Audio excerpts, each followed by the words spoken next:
Got him. All right, well, Lo Neal, what's up, buddy? Hey, what's up, guys? How we doing? Happy New Year, baby. Yeah, Happy New Year, Lo. Merry belated Christmas. It was great, guys. Absolutely. Lorenzo, we got to go to the big story, obviously, with Damar Hamlin. What have you ever seen anything like it in your time in the NFL? No, I have not, guys. It was watching the game last night. I mean, hey, this is for the AFC #1 seed, and I wanted to see a great game. You looked at Cincinnati, great first start. Buffalo comes down, scores their 3, and this was going to be a dogfight. It's going to be a great game. And Guru and Steiny, the thing I was taken back. It was a Guru. You've hit harder than that, and Steiny, you've probably been hit harder than that. That's the thing that struck me. At first glance at the hit, guys, I'm telling you right now, that's a routine tackle. The guy threw him over his body, and I was like, okay, did it? And you've seen him stand up, and he falls out, and it was like, what happened? I knew it wasn't a concussion. I played football long enough to know that it's not a concussion. I played football long enough to know that, hey, this is not a concussion. It can't be broken neck or nothing like that, because the guy just turned into him. He didn't hit him underneath the chin. It didn't, and it's like, and then you saw the guy stand up and collapse. And in my 17-year career, guys, high school, college, pros, I've never seen anything like that. And I think the thing that just like struck me was the aftermath. That when watching these men cry and weep, when you see a guy, is trying to resuscitate him, and the magnitude in which it happened, and just to watching guys weeping and praying and coming together and understanding both sides. And the game meant nothing. Didn't care if they got to watch the game. People didn't care. It was just the fans were cheering, and everyone understood that moment that there was a life that on a field that, a grown man playing a kid's game, getting a king's wrestle. It does not supposed to happen like that. And my thoughts and prayers is with this young man and his family and both these teams, and his mom and his father and, the loved ones. I reached out to Kelly Skipper, who was a running back coach for me at Fresno State, who was my coach with the Raiders, and been knowing him for over 30 years. And, he just, said praying. I said, I'm praying for you guys. He's a Buffalo running back coach. So, it was very concerning to me. So it was just, I've never, to answer your question, guys, never seen anything like that. Know that he was, in pretty bad shape, and just haven't seen anything like it ever. Lo, I'm with you, and unlike you, you're a former player, Steiny. I'm a fan, and I was on my couch watching what I deem, these guys are gladiators to me from different sides, weeping and holding each other. And I tweeted this out, Lo. I felt like there's no way, and you could say it's selfish, but just from my vantage point, there's no way this game should continue. And then you heard the comment Joe Buck talk about, hey, they've been given 5 minutes. And I give kudos to both coaches, because I'm not in the know, but I feel like they made the decision, like, we can't continue to play. Can you share with us what was going through your mind? Like, did you think, okay, after that ambulance left the field, are they going to actually try to continue this game? Because I did. Yeah, you know what, guys? Here's why I said no. Because you guys have seen guys get hurt bad on the field, blown knees, guys get knocked out. You saw Tua. You see guys' hands when Tua got knocked out, his hands crossed. But you see guys get carried off the field on the stretcher, and the thumb goes up, and they resume play. See, guys, this was different. That's why I'm saying, and to your point, Guru, this was something I've never seen. I've seen guys get carried. Hell, Guru, you guys laugh at me. I got knocked out and was out. No one cried. But they knew that I was going to be okay. Tua, get knocked out. You see him go cross-eyed and get knocked out, and hands go, and he's hurt. But you still see his thumb go. You see guys with a stretcher that's sometimes maybe even paralyzed, and you still see them a thumb up, or they conscious, and guys still able to play. But last night when you saw life leave a guy and they stopped breathing and doing mouth-to-mouth on the field, and people are crying and saying they can't breathe, he can't see, you couldn't play that after that. That's the difference. And we've seen guys, horrific injuries. Daryl Stingley, Jack. Yeah. So we've seen horrific injuries, but the way that they saw this guy go lifeless, and the way that they stopped breathing and bring the ambulance, you didn't see the ambulance actually came on the field and to see that, if they would have played last night, what if another guy get hurt? The mental attitude of those games. What now? If someone gets any injuries, anything? The NFL couldn't let that after last night. It was an eerie, different feeling, and that's why I think you and Steiny and everyone's talking about across America is because it was different. It was eerie. We've seen big hits, guys. They know that was just odd and a different. And I don't think it's two things. I mean, when I watched it 50 times, and I'm not a doctor. But I can tell you, either he's getting ready to make the tackle. You see him, he's not really thinking the guy's going to turn into him. So maybe his body's just lax. And then all of a sudden, he surprised him. So it hit him like in the chest and maybe, boom, it hit his heart. So it's like, okay, it skipped a beat. Or he had some type of, aneurysm or something like that because it wasn't a helmet to helmet. Right. It was not a violent blow. Yeah. Lorenzo Neal joining us on 95.7 The Game. He joins us usually on Mondays. And then you can also hear him Mondays at 6 on the Football Hour with Sean Salisbury. Let's turn our attention to the 49ers real quick. Low, they won 37-34 in overtime.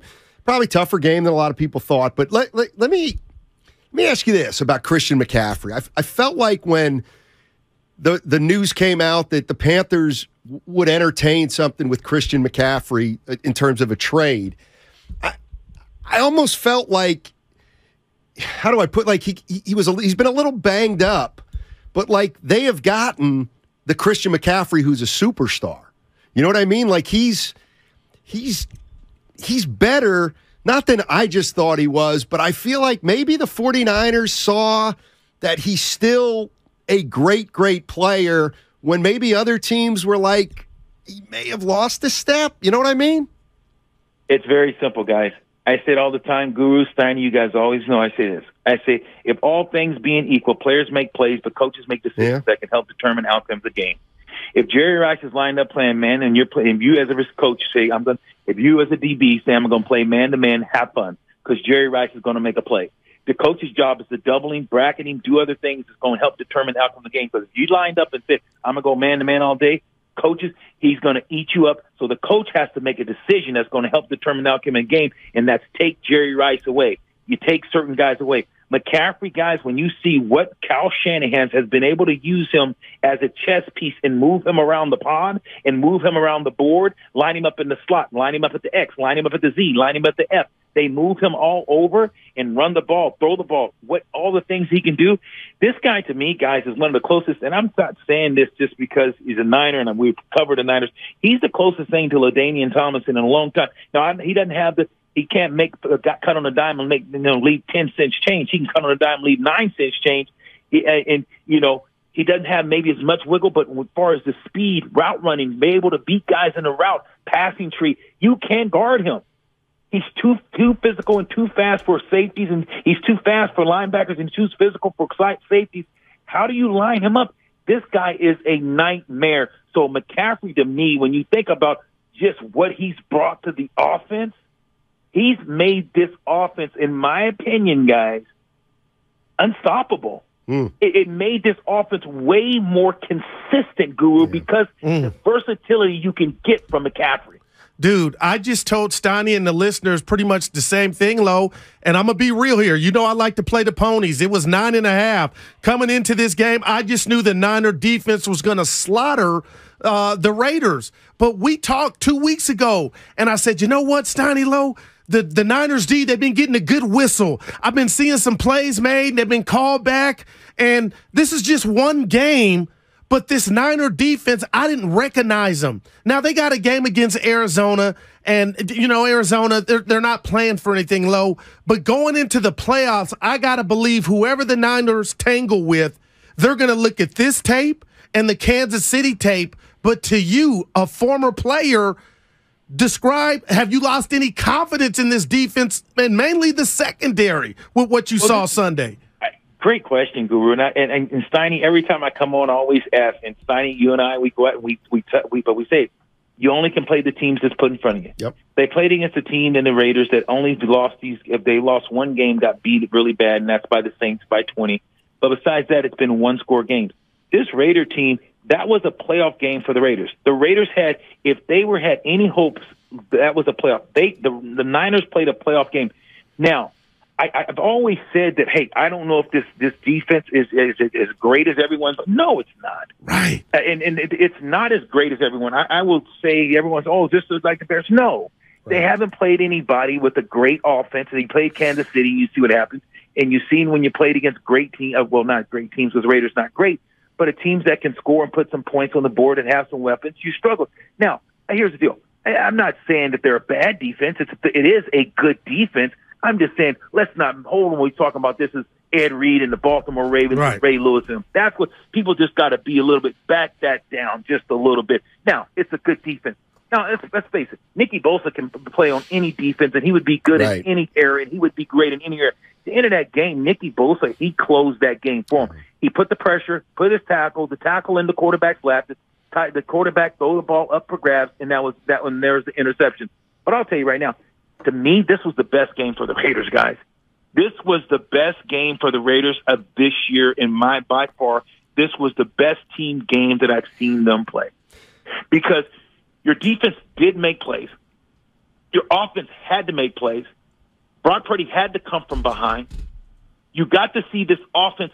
But Guru, didn't you enjoy it? Because when the defense needed to make a big stop, it did. Right. When they were down double digits, they needed to get a stop and a turnover, and they got the ball back. Offense got 3 points, 7 points. They made plays when they needed to.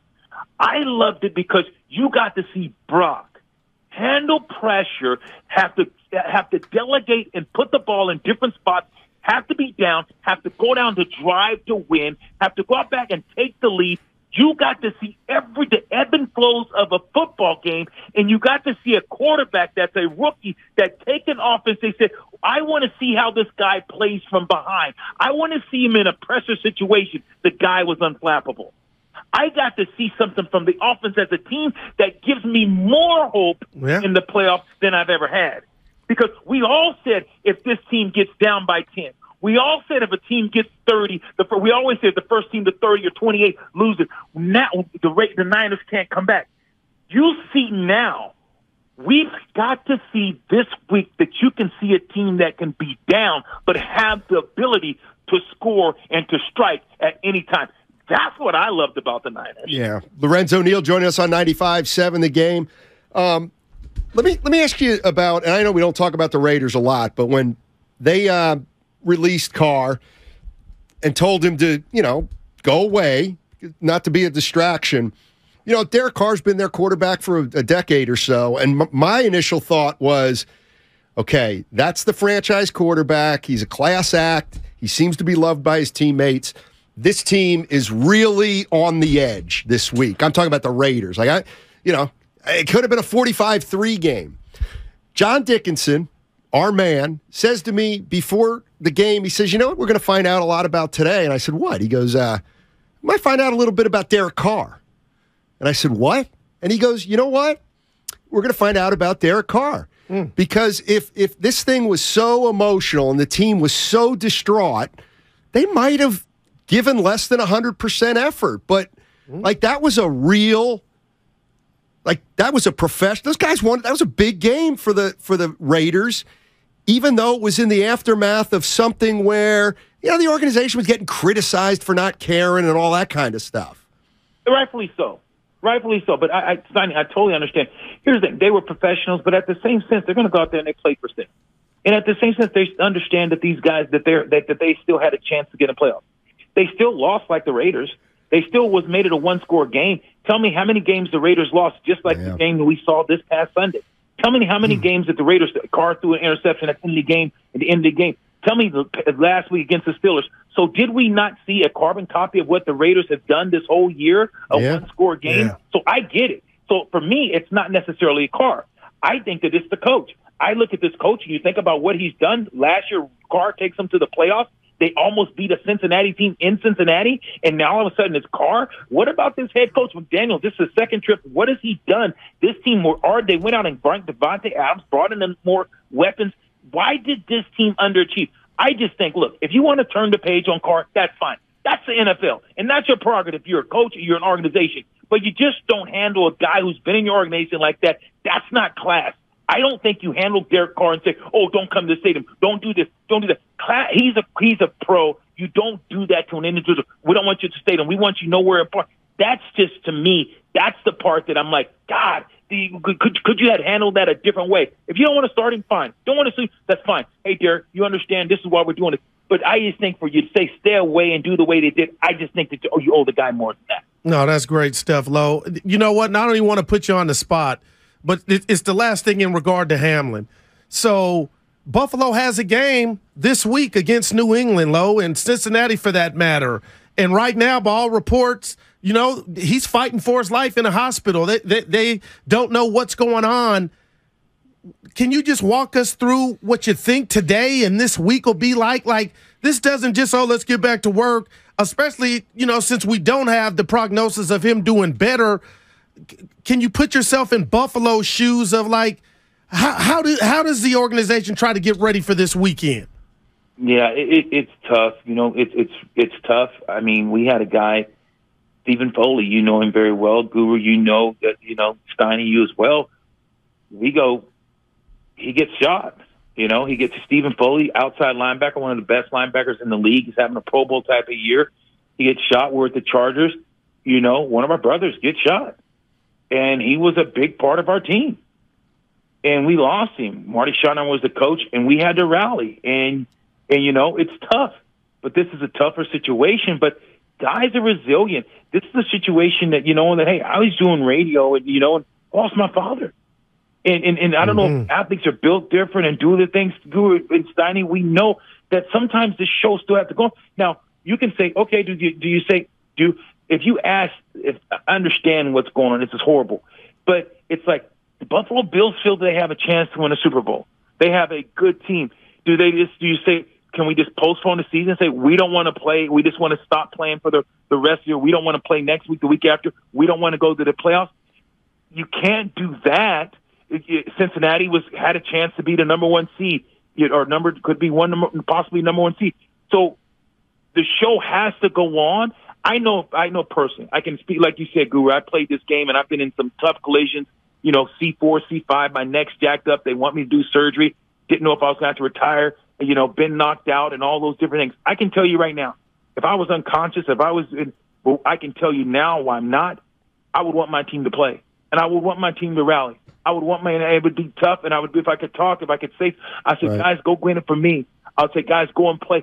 I would not, as a player, even though your heart's heavy and you're just, you know, Gloss Jr. say out, one of my best friends in his restaurant, this was a brother to me. Even with a heavy heart, guys would still want guys to go on and live their life and play a game that's what he got hurt, playing a game that he loved. Yeah, Lo, good stuff, man. Appreciate your time, and we'll talk to you next week, buddy. No worries. Cheers, guys. All right, that's Lorenzo Neal, former NFL fullback. Yeah.